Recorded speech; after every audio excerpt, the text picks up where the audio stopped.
Dennis Eddie Corner. Halina't pakinggan ang kwentong Si Langgam at si Tipaklong.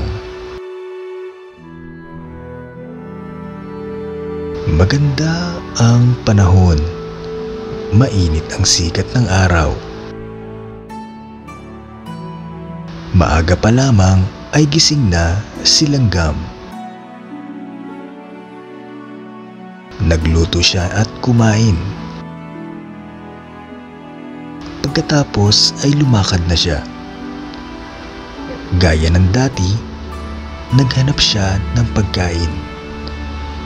Isang butil ng bigas ang kanyang nakita. Pinasan niya ito at dinala sa kanyang bahay. At nakita niya si Tipaklong. "Magandang umaga, kaibigang Langgam," bati ni Tipaklong. "Kay bigat ng iyong dala. Bakit ba wala ka nang ginawa kundi maghanap at mag-ipon ng pagkain?" "Oo nga, nag-iipon ako ng pagkain habang maganda ang panahon," sagot ni Langgam.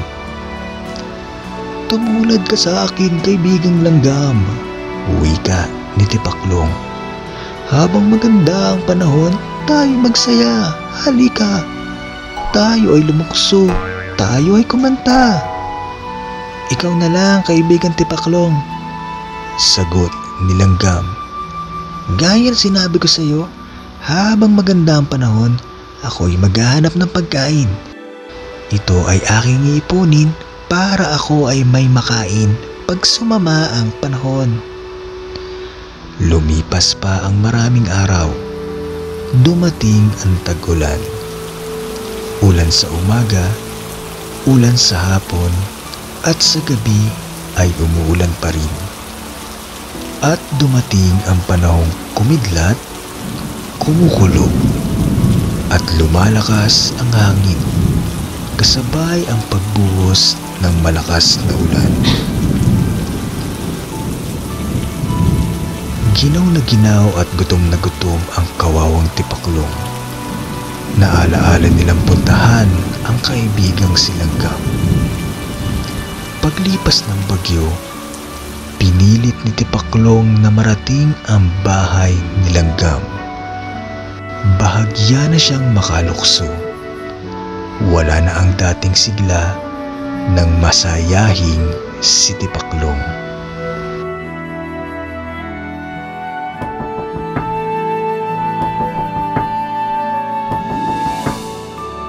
"Aba, ang aking kaibigan," wika ni Langgam.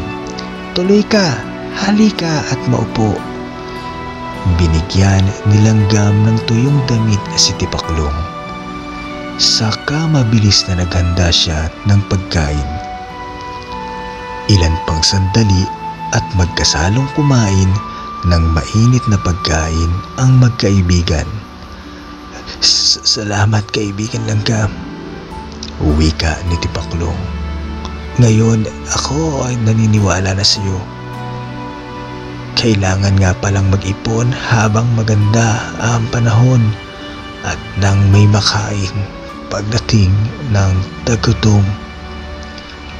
Mula noon, nagbago si Tipaklong. Pagdating ng tag-init at habang maganda ang panahon, ay kasama na siya ng kanyang kaibigang si Langgam. Natuto siyang gumawa at natuto siyang mag-impok. Ang kwentong Si Langgam at si Tipaklong.